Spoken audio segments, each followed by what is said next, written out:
अस्सलाम वालेकुम। मैं हूं डॉक्टर फरीद अहमद। चेहरे पे झुर्रियां पड़ जाना, कील, मुहासे या एक्ने हो जाना मर्दों ख़वातीन का एक आम मसला है। इससे ना सिर्फ चेहरे की कुदरती खूबसूरती असरअंदाज होती है, बल्कि चेहरे पे दाग धब्बे रह जाते हैं और रंगत डल हो जाती है, जिसकी वजह से चेहरा बेरौनक नजर आता है। इन सब मसाइल की वजूहात ना सिर्फ ख़वातीन में हार्मोनल इम्बैलेंस है, बल्कि फैटी फूड्स का ज़्यादा इस्तेमाल करना, लेट नाइट तक स्क्रोलिंग करना या फिर रात गए तक जागते रहना। इन सब की वजह से ना सिर्फ हमारी फिजिकल हेल्थ डिस्टर्ब होती है, बल्कि हमारी मेंटल हेल्थ पे भी इसका काफ़ी असर पड़ता है, जिसकी वजह से स्ट्रेस, डिप्रेशन, एग्जाइटी हो जाना और चेहरे पे कील, मुहासे पड़ जाना या एक्ने हो जाना बहुत ही कॉमन है।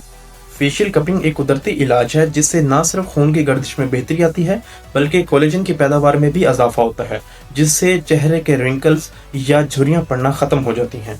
इसके अलावा ब्लड की डिटॉक्सिफिकेशन होती है, जिसके नतीजे में ये कील, मुहासे या दाने, धब्बे वगैरह ये ख़त्म होने लगते हैं। अगर आप भी चेहरे पे दाने, कील, मुहासे या धब्बों से परेशान हैं, तो आज ही अपनी अपॉइंटमेंट बुक करवाएं। Make sure to like, comment and share the video, and do subscribe Physiortho 365. Thank you.